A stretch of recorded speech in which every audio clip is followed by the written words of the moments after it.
What up, YouTube? Sitting here watching this Sixers game. Christmas Eve. New Year's Eve.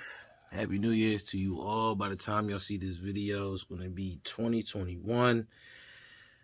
I wish for everybody to have a beautiful year, this upcoming year, this year. You know what I'm saying? 2020 was a hell of a year, man. For anybody that lost any loved ones, my condolences.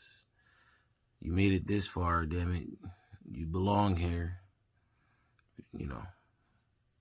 What else is there to say about 2020, man?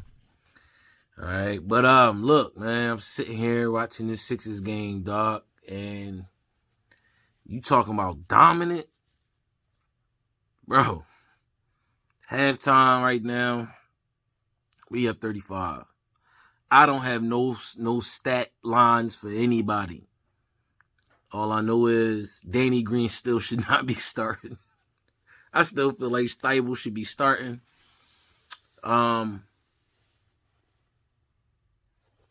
I feel like Stiebel should still be starting. Danny hasn't done anything starting for the Sixers since the beginning of the season. This game was game 5 of the season. Danny has yet to produce anything, really. Let's keep it 100. And Stiebel, he scored his first points today. He hit, 2 back-to-back threes. And he was playing that D. So, you know what I'm saying? He's been pushed. Sorry for the noise in the background, y'all. It's New Year's and they still letting off fireworks. That PUA money, boy.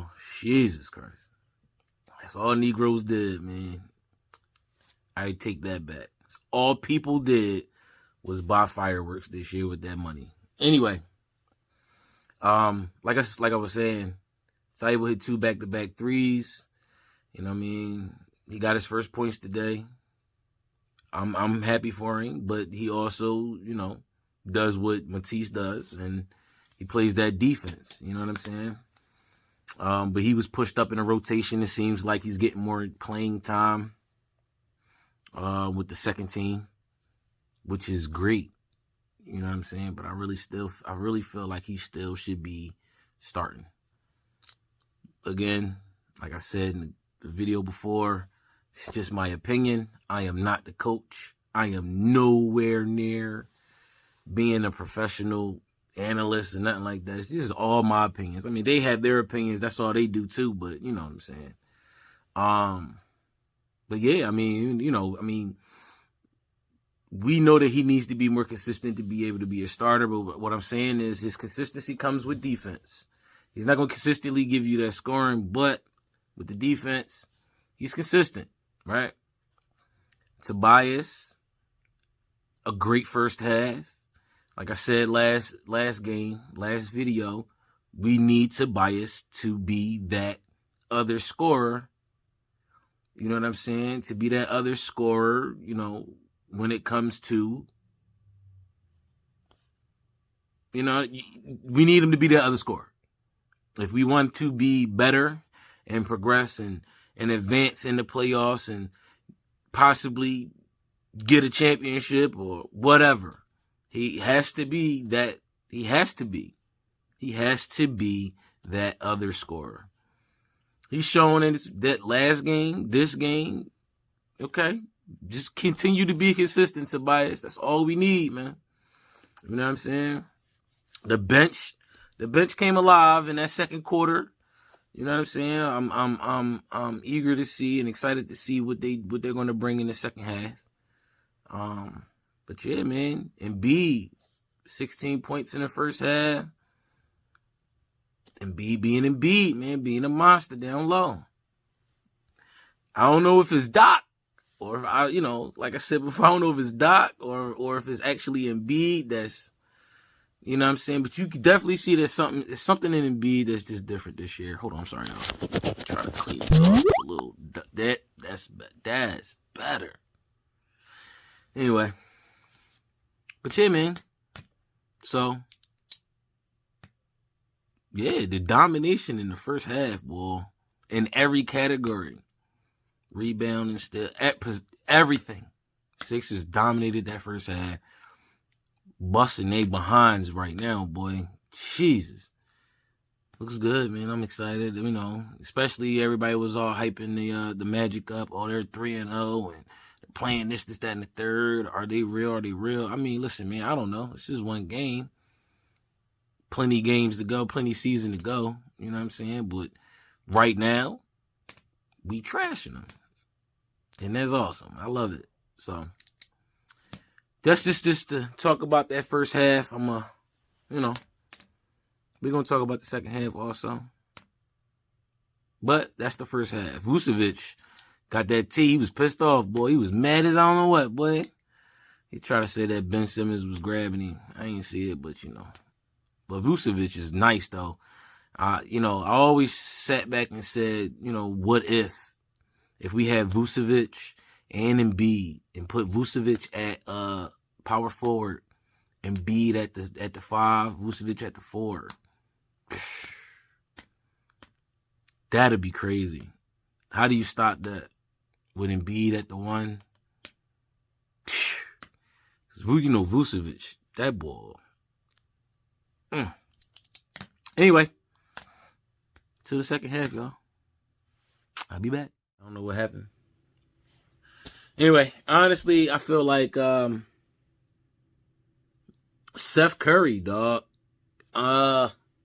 Seth was out there doing his thing, man. I think Seth dropped like 21, 20 something. Let me see. Yeah, Seth dropped 21, had 1 board, 3 assists. You know what I'm saying?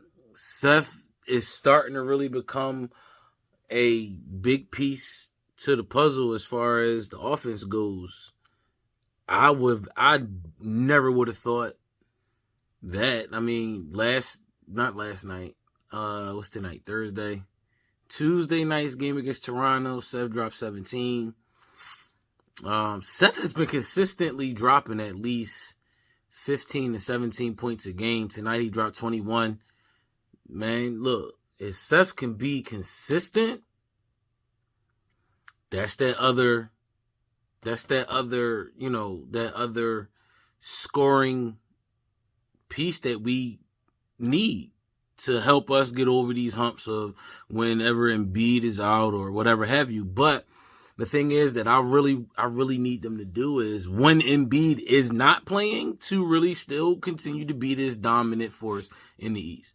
They gotta keep playing like they play when Embiid is in the game. They can't slack off. You know what I'm saying? And another thing, Dwight, when he's starting, he cannot get into foul trouble. And we all know how Dwight is, man. Dwight, he go in there, he'll play, he'll ball out, he'll get them boards for you, get them crazy crucial fouls or whatever have you that you need towards the end of but we can't have you when Embiid is not playing, Dwight. We need you to be consistently there defensively, get them boards, and not foul out the game. And they shooting around the corner, bro. It's always something in Philly, boy, I tell you. Anyway, but yeah, you know what I'm saying? Dwight has to be consistent. He cannot get into them foul. He cannot get in foul trouble. Dwight cannot get in foul trouble. Dwight cannot get in foul trouble. Dwight cannot get in foul trouble. Regardless if he's coming off the bench, regardless if he's starting, he cannot be in foul trouble. Because if he gets in foul trouble, we lose everything that we need, pretty much. Defense, rebounding, offense, and defensive rebounding. You know what I'm saying? Second chance points, all of that. So Dwight cannot get in foul trouble, man. He has to stay consistent. Dwight has to stay out of foul trouble, stay consistent, and stay on the floor as much as possible when Embiid's not in. You know what I'm saying? But again, back to Seth. Seth been stepping the hell up, man. I'm surprised, bro. And maybe it's because I really wasn't paying attention to Seth as much as his brother with Steph. But Seth is consistent, bro. I mean, he consistently gives us the point, he'll consistently, clearly he's going to consistently give us at least 10 to 15 points a game. Anything over that is a plus, right? Tonight he scored 21. Can he continue to stay consistent with that 17 to 21 average? Maybe. It's very possible. Because his shooting average is up there right now. I don't have that number for you, but his shooting average is up there right now, man. It's not too often he misses them open 3-point shots or open little, 15 footers. You know what I'm saying? It's not often he misses those. And if he does miss them, he's going after his rebound. But yeah, man. Listen, if Seth can do this on the average, say we got 3 games in a week. If Seth can do that at least at least twice a week, dog. Yeah.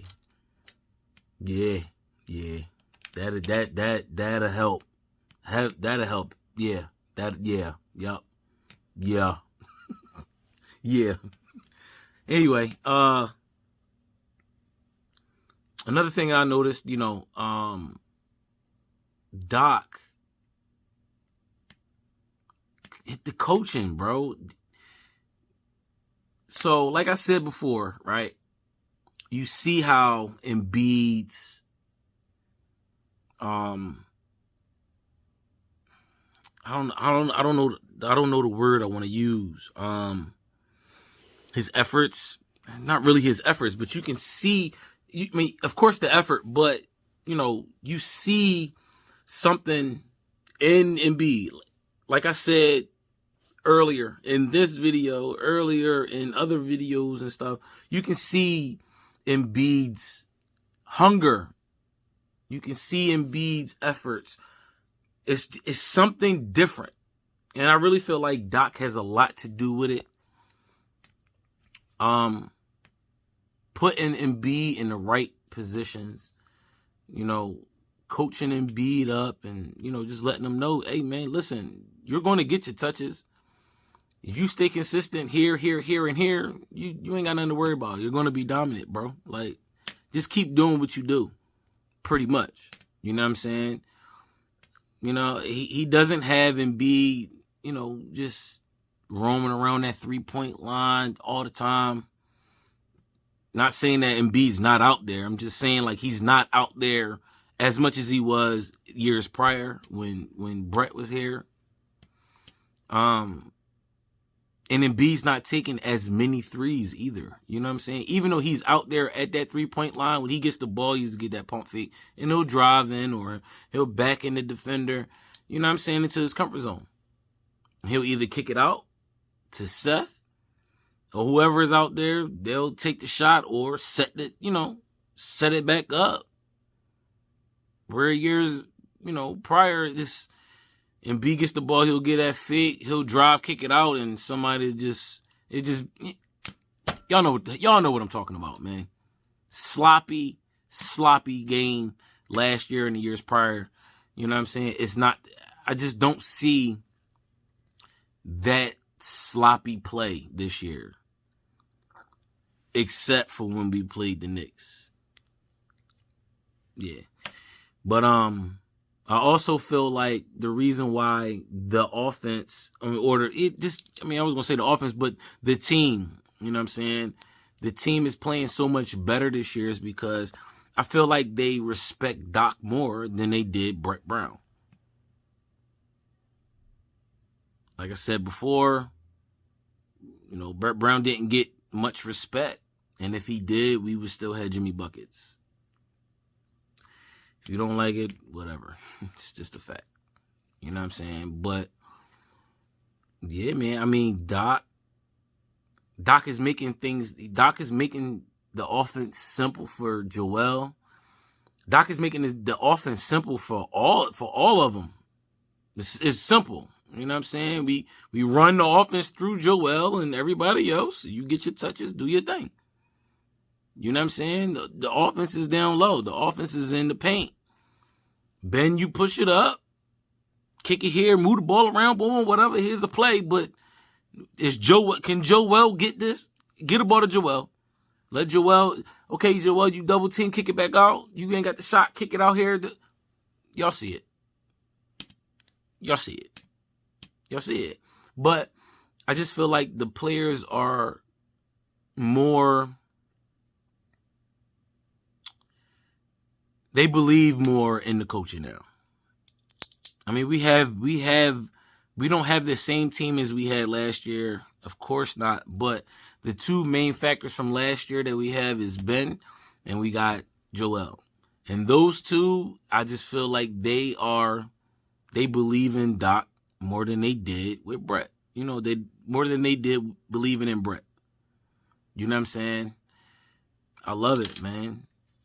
Bringing Steph. I keep saying Steph. Seth. You bringing Seth, and Seth is coming in. He's doing his thing, man. You know what I'm saying? Who ain't doing his thing is, your boy, Danny. He need to sit on the bench, man. He should not start, bro. Danny scored 3 points today. I say Thibault needs to start. Thibault scored 9, grabbed 4 boards, had a block and 2 steals. Danny had 3 points. Nothing. No other stat line with Danny. 3 points. Nothing else. No steals, no blocks, nothing like that. And so, like I said, I feel like Thibault should start over Danny. But again, what do I know? I don't know. But the bench in the third quarter, they played sloppy. It was a lot of turnovers. They was playing way too fast. They wasn't setting up the offense. They weren't in the rhythm. Of course not, right? But in the third quarter, in the second half, I'm gonna say the second half because third, fourth quarter, especially when pretty much halfway, it's either was halfway or towards the end of the third quarter, Doc took out the starters because we was blowing Orlando out pretty much. But the second, I keep saying want to say second string. I mean, I guess you can say second string. I'm still in football mood. But the bench players, right? The bench, the bench, the starting bench 5. The 5 that come off the bench first. You know what I'm saying? When they came in after Doc took out the starting 5, right? And in that second half they played sloppy, bro.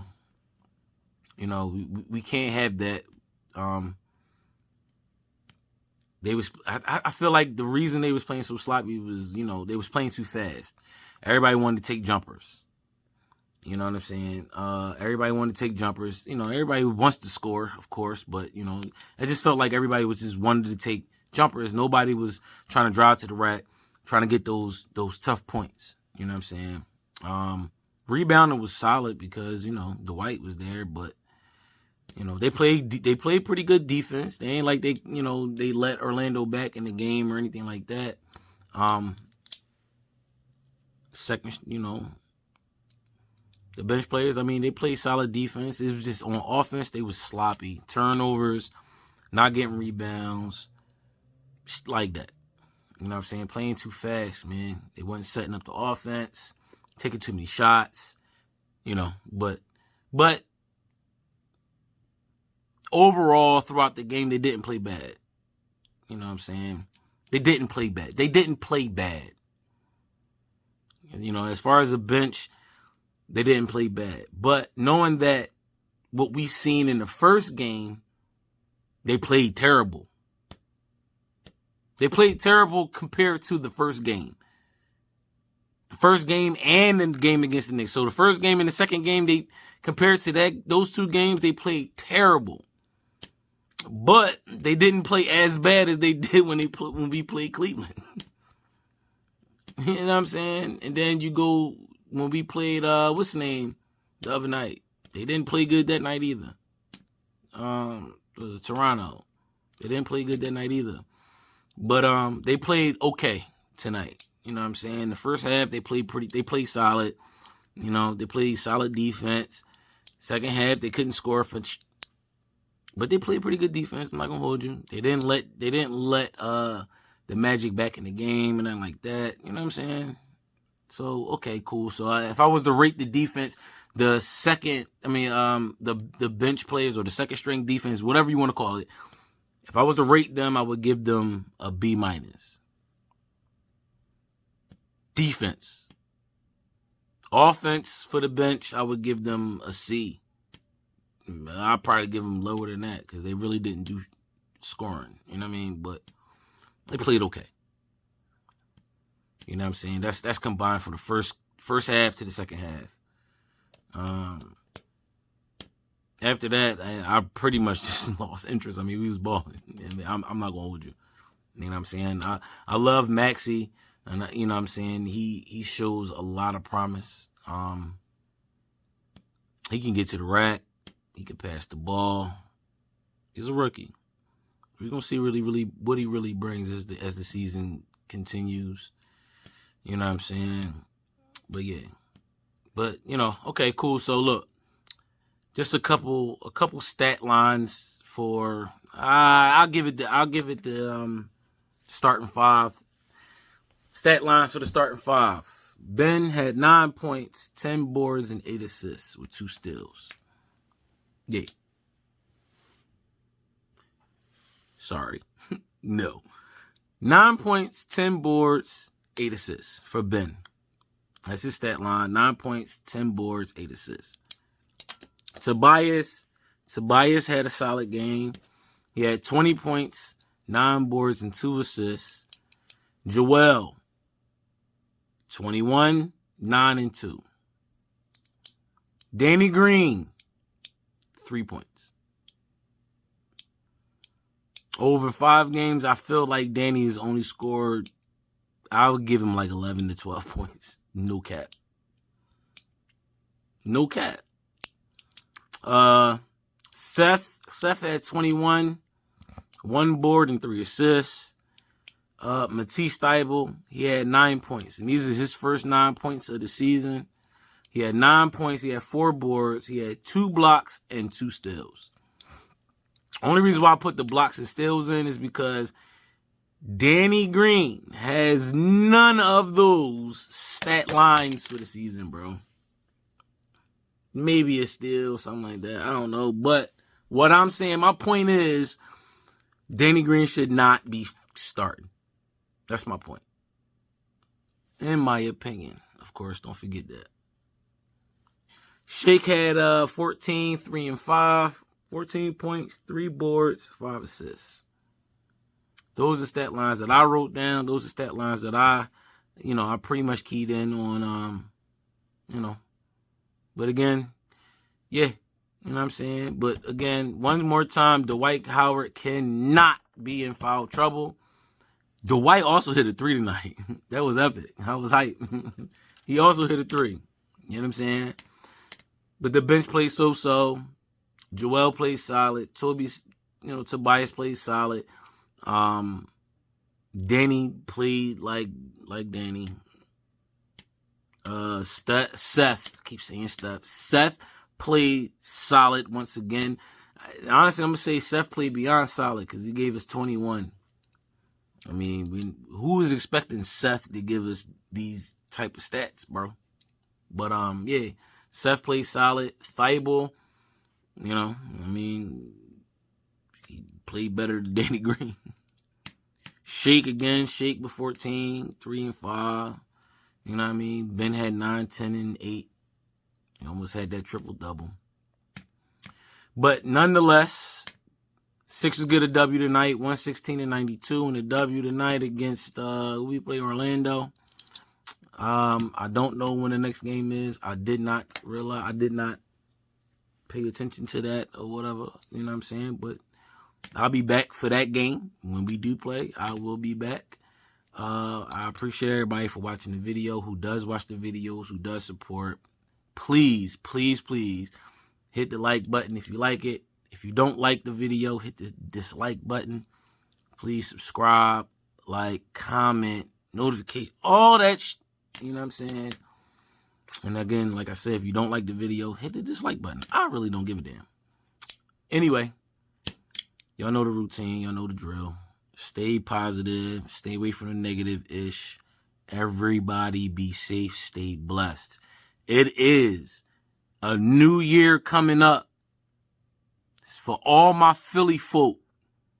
Cut the bullshit out, please. It's nonsense, man. Nonsense, man. New year, new us, please.